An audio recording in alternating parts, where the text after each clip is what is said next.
मैं ज्योति पारिक और आपका हमारे महाविद्यालय श्रीमती मोहरी देवी तापड़िया कन्या महाविद्यालय के इस यूट्यूब चैनल पर एक बार फिर से स्वागत है। लास्ट वीडियो में हम अपने BA सेकेंड ईयर के मानव भूगोल के अंतर्गत हम ग्रामीण अधिवासों के बारे में पढ़ रहे थे और आज के वीडियो में हम जो नगरीय अधिवास हैं उनके बारे में पढ़ेंगे। तो देखिए, नगरीय अधिवास उन अधिवासों को कहते हैं जहाँ की अधिकांश जनसंख्या द्वितीयक, तृतीयक और चतुर्थक व्यवसाय में लगी होती है।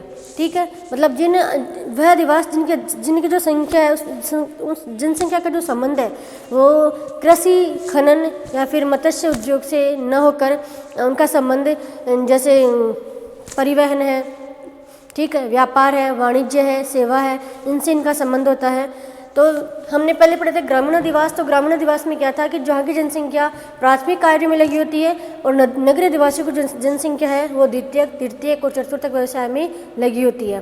ठीक है, तो उसको हम कहते हैं नगरीय अधिवास। तो उसके बाद हम जो नगरीय अधिवासों के जो वर्गीकरण है उसके बारे में हम देखते हैं। तो नगरीय अधिवास का जो वर्गीकरण है वो दो प्रकार से किया जाता है।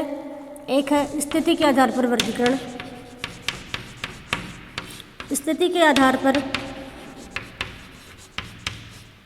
एक है स्थिति के आधार पर वर्गीकरण और दूसरा होता है इनका कार्यात्मक वर्गीकरण।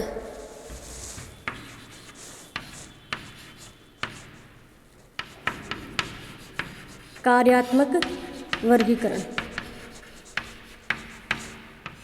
तो हम स्थिति के आधार पर हम इनका वर्गीकरण करते हैं। तो स्थिति के आधार पर नगरों के अनेक रूप हमें देखने को मिलते हैं। जैसे पहला है इनका जो रूप है वो है नदी तटीय नगर, नदी तटीय नगर।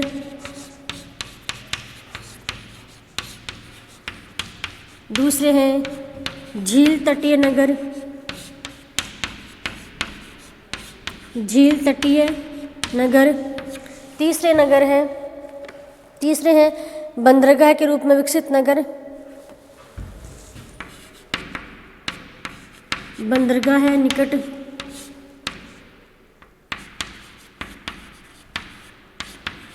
बंदरगाह के रूप में विकसित जो नगर होते हैं बंदरगाह निकट नगर। उसके बाद है मैदानी भाग में स्थित मैदानी नगर,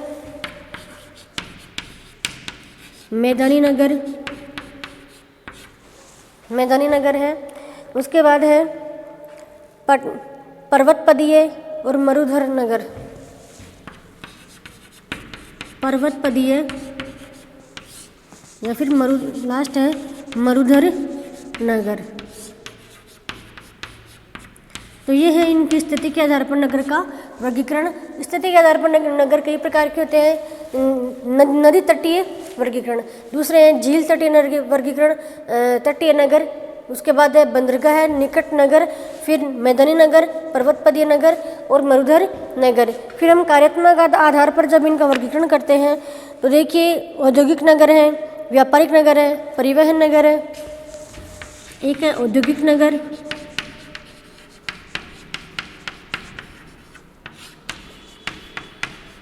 व्यापारिक नगर,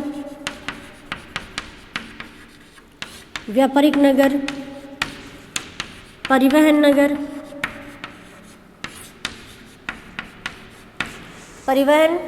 नगर। उसके बाद हम देखते हैं इनका कार्यात्मक आधार पर इनका वर्गीकरण देखें। प्रशासनिक नगर, खनन नगर और शैक्षणिक नगर।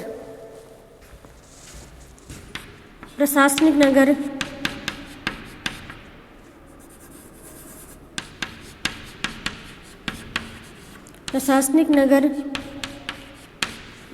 खनन नगर और शैक्षणिक नगर।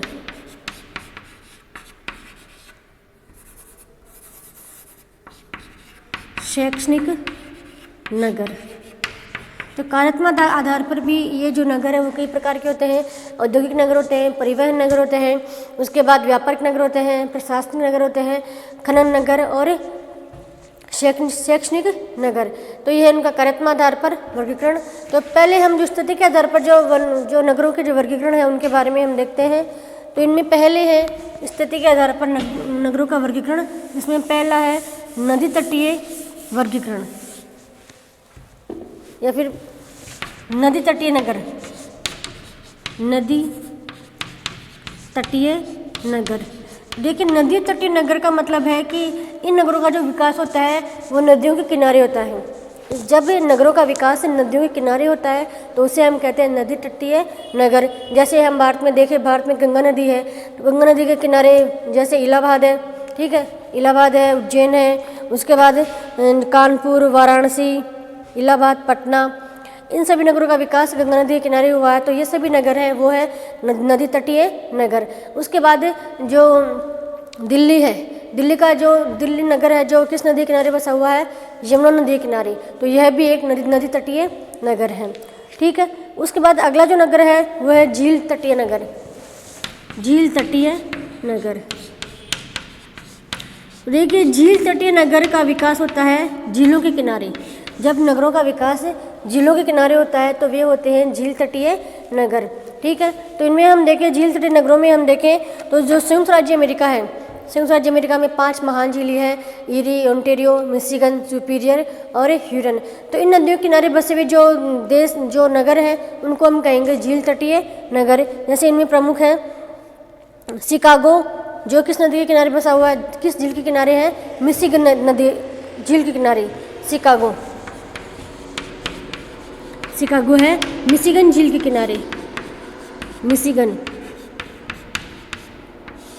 शिकागो जो नगर है अमेरिका का वो है मिशिगन झील के किनारे बसा हुआ है, तो यह भी एक झील तटीय नगर है। उसके बाद ह्यूरन, डेट्राइन जो नगर है वो ह्यूरन झील के किनारे बसा हुआ है, डेट्राइन, डेट्राइन है ह्यूरन झील के किनारे, तो यह भी एक झील नगर है, ठीक है। उसके बाद विनिपेग है, कनाडा में विनिपेग, विनिपेग नगर है वो विनिपेग झील के किनारे बसा हुआ है, विनिपेग झील के किनारे, तो यह भी एक झील नगर है, ठीक है।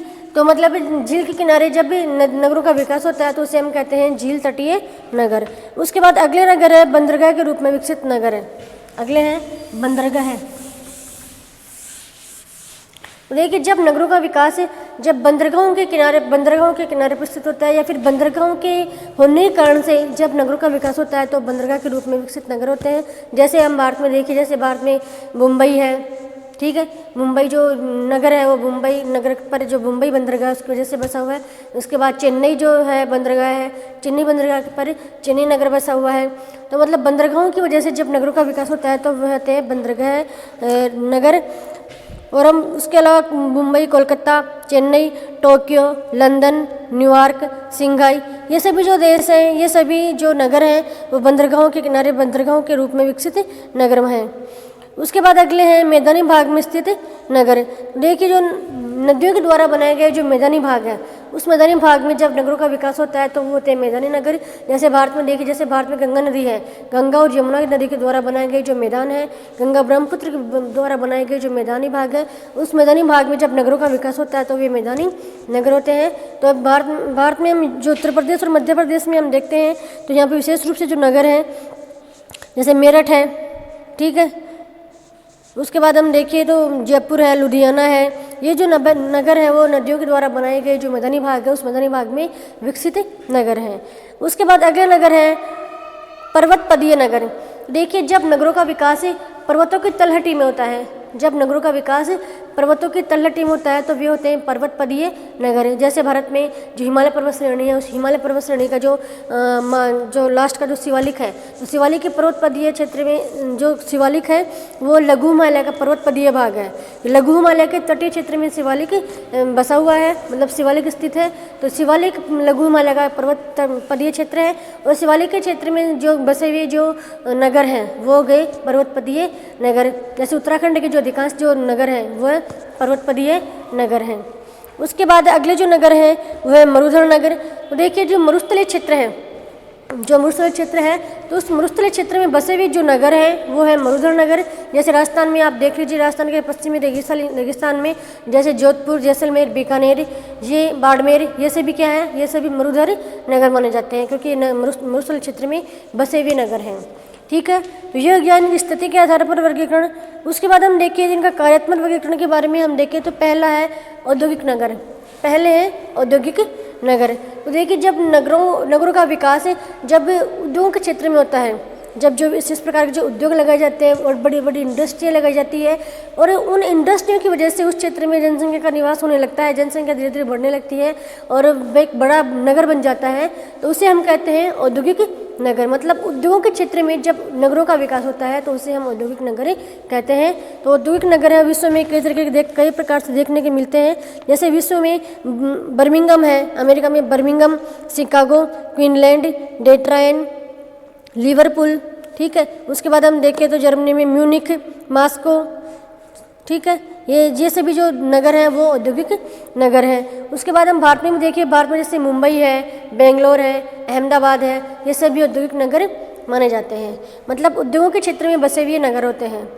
उसके बाद व्यापारिक नगर, तो व्यापारिक नगर जो मुख्य रूप से जो व्यापार के जो केंद्र होते हैं, जैसे आयात निर्यात के जो केंद्र होते हैं, उस क्षेत्र में बसे हुए जो नगर होते हैं वो हैं व्यापारिक नगर। तो व्यापारिक नगर के बारे में भी हम देखें तो विशेष रूप से जैसे सिंगापुर है, हांगकांग है, Mumbai, Calcutta, Cape Town, Sao पालो, ब्यूनस आयर्स, ठीक है, लंदन, न्यूयॉर्क, विनिपेग, ये सभी जो नगर हैं वो व्यापारिक केंद्रों पर स्थित हैं। तो व्यापारिक केंद्रों पर स्थित होने के कारण इन नगरों को व्यापारिक नगर भी कहा जाता है।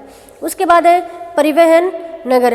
देखिए परिवहन नगर का विकास जब होता है जब परिवहन के जो मार्ग हैं, परिवहन के जो मार्ग आपस में आकर मिलते हैं और उन नगरों के परिवहन के मार्गों के किनारे पर, दोनों किनारों पर जब जो अधिवास है उनका निर्माण होता है और ये फिर अधिवास और फिर बड़ा रूप ले लेते हैं और बड़ा रूप लेके जब नगरों का रूप ले लेते हैं तो उसे हम कहते हैं परिवहन नगर। मतलब परिवहन नगरों का विकास कहाँ पे होता है? जब परिवहन के जो मार्ग होते हैं, परिवहन के मार्ग पर स्थित, परिवहन मार्ग के दोनों किनारों पर स्थित जब ये नगरों का विकास होता है तो उसे हम कहते हैं परिवहन नगर, ठीक है। तो परिवहन नगर के बारे में भी हम देखें तो जैसे न्यूयॉर्क है, शिकागो है, San Francisco, London, Paris, Moscow, Shanghai, Chennai, Visakhapatnam, ये सभी जो नगर हैं इन सभी नगरों को परिवहन नगर कहा जाता है। उसके बाद अगले नगर हैं प्रशासनिक नगर। तो इन नगरों का विकास जैसे देश की राजधानी के रूप में होता है। किसी देश की राजधानी या फिर किसी प्रांत की जो प्रशासनिक राजधानी है उसके रूप में जब नगरों का विकास होता है उसको प्रशासनिक नगर कहते हैं। जैसे दिल्ली, जैसे भारत में दिल्ली है, तो राजस्थान में हम देखें तो जयपुर। तो इस क्षेत्र, इस नगर में विभिन्न प्रकार की जो प्रशासनिक इकाइयाँ होती है, विभिन्न प्रकार की प्रशासनिक इकाइयाँ इस नगर में स्थित होती है। तो इन नगरों को हम कहते हैं प्रशासनिक नगर। तो क्योंकि इनका जो विकास है वो प्रशासनिक आधार पर हुआ है, ठीक है। हम विश्व में देखें तो जैसे वाशिंगटन है, न्यूयॉर्क है, लंदन है, पेरिस है, इन सभी नगरों को प्रशासनिक नगर कहा जाता है। उसके बाद अगले हैं खनन नगर। देखिए खनन नगर का जो विकास होता है, जो विभिन्न प्रकार के जो खनिज संसाधन है, जिन क्षेत्रों में खनिज संसाधनों की प्राप्ति की जाती है, जैसे भारत में जो छोटा नागपुर का पठार है, छोटा नागपुर के पठार में विभिन्न प्रकार के खनिजों का उत्खनन किया जाता है और उस क्षेत्र में जब नगरों का विकास हो जाता है तो उसे हम कहते हैं खनन नगर। जैसे छोटा नागपुर के पठार के आसपास जैसे झारखंड है, उड़ीसा है, झारखंड, उड़ीसा, रांची, इन सभी नगरों का जो विकास होता है वो खनन नगर के रूप में हुआ है, ठीक है। उसके बाद जहाँ पे विभिन्न प्रकार के जो खनिज निकल, जैसे रानीगंज है, रानीगंज, झरिया, बोकारो, इन सभी का जो विकास हुआ है वो खनन क्षेत्र में हुआ है। जहाँ पे खनिज निकले जाते हैं उन क्षेत्रों में इनका विकास होता है, इसीलिए नगरों को खनिज नगर कहा जाता है। उसके बाद है शैक्षणिक नगर। तो देखिए शैक्षणिक नगर है तो इन नगरों का जो विकास है वो शैक्षणिक कार्य और प्रशासनिक जो शैक्षणिक संस्थाएं हैं इनके रूप में इनका विकास होता है, इसलिए इन नगरों को शैक्षणिक नगर कहते हैं। जैसे इन नगरों में विद्यालय, महाविद्यालय, मेडिकल कॉलेज, इंजीनियरिंग कॉलेज, इन सभी शैक्षणिक संस्थाओं का विकास होता है। वो उन्हीं क्षेत्रों में जब नगरों का विकास हो जाता है तो हम इन्हें कहते हैं शैक्षणिक नगर। जैसे विश्व में हम देखें तो विश्व में जैसे कैम्ब्रिज है, ऑक्सफोर्ड है, हार्वर्ड है, पेरिस, ठीक है। इसके अलावा हम भारत में देखें तो देहरादून, इलाहाबाद, अलीगढ़, वाराणसी, पिलानी, इन सभी नगरों का विकास शैक्षणिक संस्थानों पर हुआ है, तो इन्हें हम कहते हैं शैक्षणिक नगर। तो ये है नगरों का कार्यात्मक आधार पर वर्गीकरण। तो आज की वीडियो में हमने नगरों का जो वर्गीकरण है जलवायु के आधार पर या फिर स्थिति के आधार पर वर्गीकरण हमने देख लिया है, और कार्यात्मक आधार पर जो वर्गीकरण है उसके बारे में भी हमने देख लिया है। तो आज की वीडियो में हम इतना ही पढ़ते हैं, और नेक्स्ट वीडियो में हम नेक्स्ट टॉपिक के बारे में पढ़ेंगे। तब तक के लिए धन्यवाद।